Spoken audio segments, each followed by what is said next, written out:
Kayo ho ba ay may naisalba pang gamit? Damit? O kahit konting pera ko? Pera wala. Wala akong pera eh. Tia Isabel. Padre Dumaso tumira ng tres. God bless. Knock knock. What's there? Tide. Tide who? Gulat ka, no? May roller coaster, boss. Sakay ka?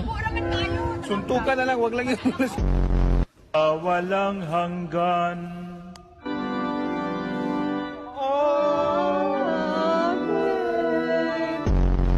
Don't stay awake. Ay!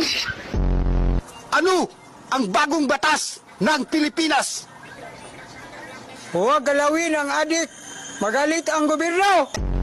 Ito ang tinatawag na snake. Snake dragon. Kung saan ang isang paa niya ay isa lang ang nakatukod at nakagagat ang kanyang mga... Ito naman ang wind of eagle. Eagle yan? Yan, eagle. Yan. Yan, tinuturo sa atin ni Kapitan D. Ito ng hammer punch.